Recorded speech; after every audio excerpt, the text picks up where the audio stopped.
ने पूछा कि आपका जो लेदर एप्रन है, वो आपका रूलर है, जो आपके इक्विपमेंट्स हैं वो सब कहाँ हैं। तो उस पर कॉबलर जो है वो रिप्लाई कर रहा है, truly sir, in respect of a fine workman I am but as you would say a cobbler, कि किसी फाइन वर्कमैन के कंपैरिजन में तो मैं सिर्फ एक कॉबलर ही हूँ। Then Marullus says, but what's your trade, answer me straightforwardly, कि तुम्हारा काम क्या है। ट्रेड इज मतलब तुम क्या करते हो, मुझे बिल्कुल सीधा सीधा जवाब चाहिए। तो कॉबलर जो है वो रिप्लाई करता है, it is a trade sir that I practice with a clear conscience, I am a mender of worn souls. यहाँ पर जो कॉबलर है वो बहुत ही होशियार दिखाया गया है, बहुत ही समझदार बताया गया है उसे, कि और वो इतनी समझदारी से बातें कर रहा है। और लेकिन जो मैरुलस है वो, उसके पास इतना तेज़ दिमाग नहीं है कि वो कॉबलर की बातों को, जो उसकी जो समझदारी है उसको अच्छे से समझ सके। कॉबलर तो यही कह रहे हैं कि यही है मेरा काम सर, कि मैं तो अब बिल्कुल क्लियर कॉन्साइंस से पूरे सही सोच समझ के काम करता हूँ, मतलब तरीके से बिल्कुल ठीक ठाक अपने पूरे होशो हवास में काम करता हूँ। और मेरा काम यही है कि जो वॉर्न सोल्स हैं, वॉर्न आउट यानी कि जो घिसे हुए, खराब, टूटे फूटे, फटे हुए जूते हैं, सोल्स हैं, उनको ठीक करना। कॉबलर मोची का काम क्या होता है? घिसे पिटे टूटे फूटे जूतों को ठीक करना। तो मैं वही करता हूँ। यहाँ पर इस बात के दो मीनिंग्स भी निकाले जा सकते हैं। यहाँ पर ये भी समझा जा सकता है, कॉबलर कह रहा है मैरुलस को, एक तरह से वो हिंट दे रहा है कि जो वॉर्न सोल्स की जगह, सोल्स एक तो SOLES वाला सोल होता है जो कि जूते का सोल होता है, और दूसरा सोल होता है SOUL यानी कि आत्मा। नॉट आत्मा एग्जैक्टली, लेकिन यहाँ पर वो कहना चाह रहा है कि जो लोग, जिनके दिमाग में, जिनकी सोच जो कि थोड़ी सी खराब हो चुकी है, उन लोगों की सोच को ठीक करने का काम भी करता है। कॉन्साइंस यहाँ पर यही कह रहा है कि उसका जो मन है, जो उसको, उसके जो अंदर की समझदारी है, वो समझदारी से काम लेता है। और वो दूसरों को भी यही कह रहा है कि तुम भी समझदारी दिखाओ और समझदारी से काम लो, अपने दिमाग से काम लो। तो मैरुलस उसको जब पूछ रहा है, what trade boy, you insolent rascal, what trade. और आपकी जो शेक्सपियरन इंग्लिश में इसको कहा गया है, what trade thou knave, thou naughty knave, what trade. Thou का मीन्स यू, आप समझ ही गए होंगे, दाउ पुराना इंग्लिश का यूज़ अब नहीं होता, उसकी जगह आज के ज़माने में यू यूज़ होता है। नेव, नॉटी, यहाँ पर रास्कल कहा गया है कि क्योंकि वो छोटी जात का है, वो उसको लो क्लास समझ रहा है, तो वो उसको ऐसे ही बोल रहा है कि ये क्या ट्रेड हुआ, ढंग से बताओ, मतलब बदतमीज़, ठीक से क्यों नहीं जवाब देता मुझे। और यहाँ पर एक्चुअली उल्टा है, समझदार कॉबलर है बजाय कि मैरुलस के, और उसको ही समझ नहीं आ रहा कि कॉबलर क्या कहने की कोशिश कर रहा है। तो कॉबलर कह रहा है, sir please don't be angry, but if your soles are worn out I can mend you. उसने कहा कि आप गुस्सा मत होइए सर, अगर आपके सोल्स, आपके जूते के जो सोल्स हैं वो ख़राब हो गए हैं तो मैं आपको ठीक कर दूंगा। यहाँ पर वो आपको ठीक कर दूंगा कह रहा है, आपके सोल्स को ठीक कर दूंगा नहीं कह रहा। तो मैरुलस अभी भी नहीं समझ पा रहा कि वो क्या कहने की कोशिश कर रहा है। मैरुलस उससे पूछ रहा है, what do you mean by that, mend me you impertinent fellow. और आपकी उसमें लिखा हुआ है, what me means thou by that, mend me thou saucy fellow. मतलब वो कह रहा है कि कहना क्या चाहता है, मेंड मी, मुझे ठीक करेगा तू। अब why sir, cobble you sir, मतलब मैं आपको ठीक करूंगा। फ्लावियस आ गया इतने में, फ्लावियस उससे बोल रहा है, you are a cobbler, are you cobbler. Truly sir, all that I live by is with the awl. Awl भी उनका एक टूल होता है, कॉबलर का एक औजार होता है जो वो यूज करता है जूते ठीक करने में। I stick to my work. I don't meddle in politics or chase women. I'm a surgeon to old shoes. When they are endangered, I save them. The noblest men who ever walked on leather have walked on my handiwork.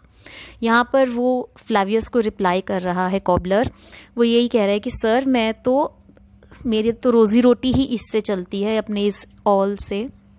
जो भी उसका equipment है वो उसको दिखा के कह रहा है कि ये तो मेरा रोज़ी रोटी कमाने का ज़रिया है, मैं तो सिर्फ अपना काम कर रहा हूँ। I stick to my work का मतलब है कि मैं जो मेरा काम है मैं तो सिर्फ अपना काम कर रहा हूँ, मेरी आदत नहीं है, मैं पॉलिटिक्स के राजनीति के मामलों में नहीं पड़ता, ना ही औरतों के पीछे भागता। वो यहाँ पर डायरेक्टली टॉन्ट मार रहा है उन दोनों को, फ्लैवियस और मैरिलस को, कि आप लोग, ये तो हाई सोसाइटी के लोगों के काम है, आप लोगों के ऑफिशियल्स के काम है जो कि पॉलिटिकल लीडर्स या पॉलिटिक्स में है, हम लोग तो छोटे मोटे लोग हैं, हम तो सिर्फ अपने काम से काम रखते हैं।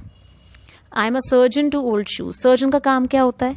किसी भी बिगड़ी हुई खराब ऑर्गन को या चीज़ को ठीक करना। तो मैं तो ओल्ड, जो पुराने जूते चप्पल होते हैं उनको ठीक करता हूँ जब उनकी हालत बिल्कुल ही ख़राब हो जाती है। और इस देश में जितने भी ऊंची से ऊंची पोस्ट पर नोबल से नोबल आदमी है, वो उनके पैरों में जो भी चमड़े की चीज़ है, लेदर है, वो सब मेरे ही हाथ का बनाया हुआ पहनते हैं। तो फ्लैवियस कह रहे हैं, but why aren't you in your shop today? Why are you leading these men through the streets? मगर आज तुम अपनी शॉप पे बैठ के अपना काम क्यों नहीं करते? क्यों इन लोगों के लीडर बने घूम रहे हो सड़कों पे? कॉबलर कहता है, well, to wear out their shoes and get myself more work. अब पहले तो वो थोड़ा मजाक के टोन में यही कह रहा है कि मैं चाहता हूँ इन सबके जूते घिस जाएं और मेरे पास बहुत सारा काम आ जाए, मैं भी फिर सबके जूते ठीक करूँगा और पैसे कमा लूँ। लेकिन seriously though, we took the day off to see Caesar sir and celebrate his triumph. लेकिन उसने कहा कि ऑन अ सीरियस नोट, हम लोग एक्चुअली आज हम सब छुट्टी लेकर आए हैं, हम सब ने छुट्टी ली है, हम सब सीजर सर को से मिलना चाहते हैं, उनको देखना चाहते हैं और उनकी जो विक्ट्री है, उनका जो ट्रायम्फ है, उनकी जीत की खुशी मनाना चाहते हैं। तो मैरिलस पूछ रहा है, why would you celebrate it? उसमें सेलिब्रेट करने का, जश्न मनाने का क्या लॉजिक है, क्या रीज़न है, मेरे को नहीं समझ आता। What victory does he bring home?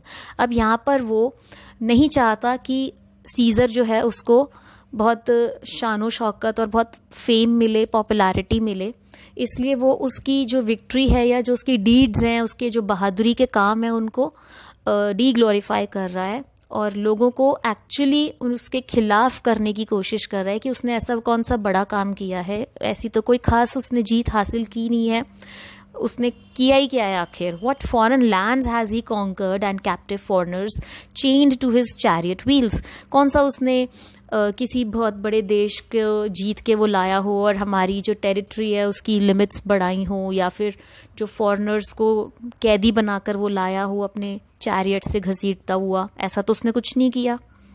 You blockheads, you unfeeling men, you hard hearts, you cruel men of Rome। अब यहाँ पर वो आकर जो वहाँ के कॉमन पीपल हैं उनको डांट रहा है, उनको गुस्सा कर रहा है एक्चुअली, कि तुम लोग कैसे हो, तुम्हारे दिमाग में तुम बिल्कुल अकल ही नहीं है, तुम लोग की फीलिंग्स कहाँ चली गई, तुम लोग बहुत क्रूअल हो चुके हो, तुम्हें याद नहीं पॉम्पे? अब यहाँ पर पॉम्पे का नाम लिया गया है, तो पॉम्पे कौन था?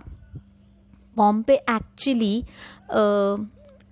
सीजर का ही एक अलाय था, उसका एक साथी था। ये 3 जने थे, पॉम्पे और सीजर और एक और था कैशियस या ऐसे ही कुछ सी से नाम था। इन तीनों ने एक एक्चुअली एग्रीमेंट किया था कि हम तीनों मिलकर पूरे रोम को संभालेंगे और उसकी टेरिटरीज को अच्छे से रूल करेंगे। लेकिन कैशियस पहले ही मर गया। जो कैशियस नहीं था उसका नाम कुछ और है, कैस्कस था शायद। और पॉम्पे और सीजर जो थे वो आपस में दुश्मन बन गए और उन दोनों की जो लड़ाई होती है उसमें पॉम्पे हार जाता है और सीजर जीत जाता है। तो सीजर से पहले पॉम्पे ही था जिसके बहादुरी के किस्से सुनाए जाते थे और वो बहुत बहादुर था। उसने भी बहुत विक्ट्रीज हासिल की थी, बहुत लैंड्स को कब्जा करके अपने रोम में मिला लिया था। तो पहले लोग पॉम्पे के गुणगान करते थे, उसको गाते थे।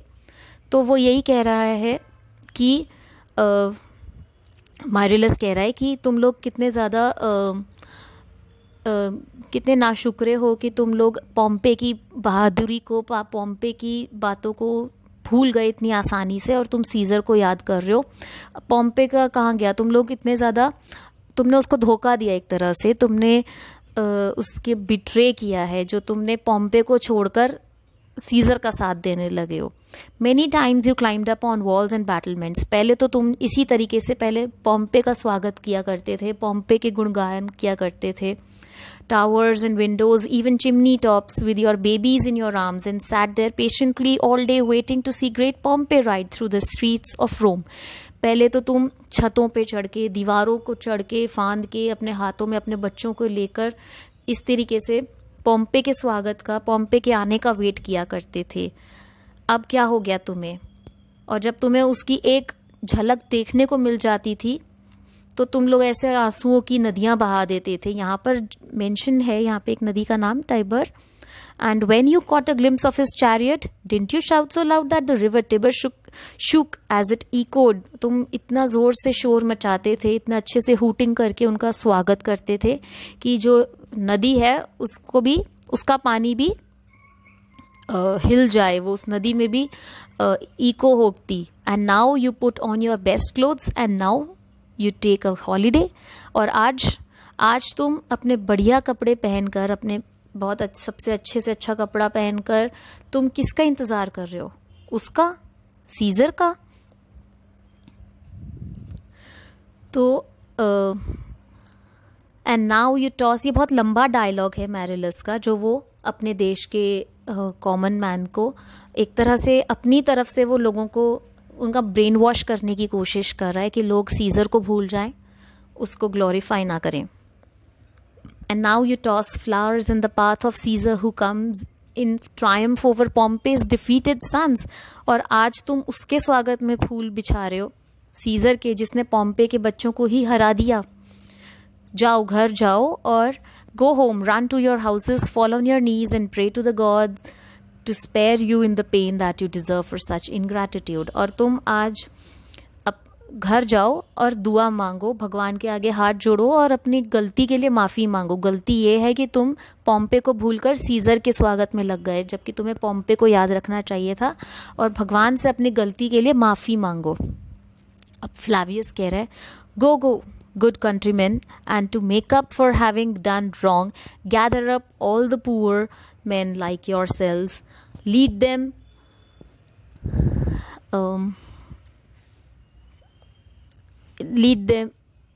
to the Tiber and weep into the river until it overflows its bank. अब फ्लावियस भी कह रहा है कि जाओ, तुम लोग जाओ और जाकर आंसू बहाओ, और इतना आंसू बहाओ कि वो नदी भी भर जाए, ओवरफ्लो करने लगे. तो कारपेंटर, कॉबलर, ये जितने भी हैं, ये सब वहाँ से चले जाते हैं मैरिलस और फ्लावियस की बात सुनकर. See whether their basest metal be not moved. यहाँ पर क्या हो रहा है? They vanish tongue tied in their guiltiness. Go you down that way towards the Capitol. This way will I disrobe the images if you do find them decked with ceremonies. यहाँ पर और क्या कह रहा है फ्लावियस कि मैरिलस से कह रहा है कि जाओ देखो कि ऐसा ना हो. पुराने ज़माने में जब कोई महान काम करता था तो उनकी मूर्तियाँ और स्टैचूज़ बनवा के रखे जाते थे, और यहाँ पर भी यही है. सीजर के भी शायद स्टैचू बने हुए हैं. तो वो कह रहा है कि कैपिटल एक्चुअली एक पहाड़ी पर उनका कोई मंदिर बना हुआ था जहाँ पर सारे बहादुर लोगों के स्टैचूज़ रखे हुए थे, उनमें से एक सीजर का भी था. तो फ्लावियस कहता है कि तुम जाकर देखो कि वहाँ पर कोई उसकी जो मूर्तियाँ हैं उनको अच्छे से सजाया ना हो, नए कपड़े ना पहनाए हो, उन पे क्राउनिंग ना की गई हो, लोग सीजर को अच्छे से भूल जाएं और उसकी किसी भी चीज़ को इम्पोर्टेंस ना दें, किसी भी उसके स्टैचू को, उसकी ग्लोरी को, उसकी विक्ट्री को. और मैं भी यही कोशिश करूँगा, तुम भी ये ध्यान रखो, हमें लोगों के मन से सीजर को निकालना है, हटाना है. Well that ought to move even the most thick headed of them. There they go. उनकी जो बातें थी उससे क्या हुआ, वो लोग जो थे वो दुखी हो गए और उन्हें बुरा लगा कि शायद ये ठीक कह रहे हैं और हमें अपने घर चले जाना चाहिए. वो सब चले जाते हैं गिल्टी फील करते हुए और अपने मुंह पे ताला लगा के. और फिर वो उससे कह रहे हैं, you go down toward the capital and I will go this way. कि तुम जाओ कैपिटल. मैरिलस से कह रहा है कि तुम तो जाके उस मंदिर में देखो कि कहीं उसकी स्टैचूज को डेकोरेट ना किया गया हो सीजर के ऑनर में, और जितने भी अगर कुछ किया हुआ होगा डेकोरेशन तो जाके उसको अनड्रेस कर देना. तो मैरिलस बोलता है, can we do that? You know it's the feast for Lupercal. उसने कहा कि क्या हम ये कर सकते हैं? फ्लावियस कहता है, it doesn't matter, make sure that none of the statues are decorated in tribute to Caesar. उसने कहा उससे कोई फर्क नहीं पड़ता, बस तुम ये ध्यान रखना कि सीजर के ऑनर में किसी भी स्टैचू को डेकोरेट ना किया गया हो।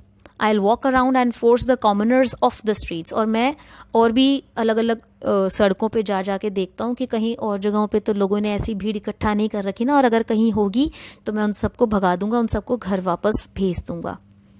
You do the same wherever the crowds are thick, और तुम भी ऐसा ही करना, तुम्हें भी रास्ते में जहां जहां पर भीड़ इकट्ठी दिखे तुम भी उन सबको, भीड़ को हटा देना, साफ कर देना। If we take away Caesar's support he will have to come back down to earth. अगर हम, पब्लिक का प्यार, पब्लिक का सपोर्ट ही सीजर की ताकत है। अगर हम सीजर से उसकी वो ताकत छीन लेते हैं, उसका वो सपोर्ट छीन लेते हैं, तो उसको, उसका दिमाग ठिकाने पे आ जाएगा। उनको ऐसा लगता है कि सीजर जो है बहुत ही हाई माइंडेड हो चुका है, उसका दिमाग 7वें आसमान पर है, और उसको बहुत प्राउड है, घमंड है कि लोगों का सपोर्ट भी मेरे साथ है और मेरे पास बहुत ताकत है, आर्मी की भी, तो मैं यहाँ का रूलर बन जाऊंगा, एम्पायर बन जाऊंगा। लेकिन हमें उसको सक्सेसफुल नहीं होने देना है, उससे उस लोगों का सपोर्ट छीन लेना है। Otherwise, he'll fly too high and keep the rest of us in a state of fear and obedience.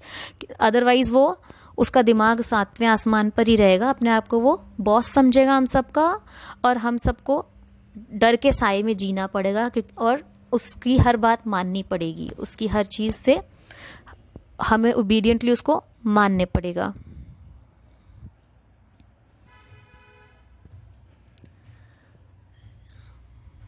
यहाँ पर वो चले जाते हैं दोनों अलग अलग डायरेक्शंस में।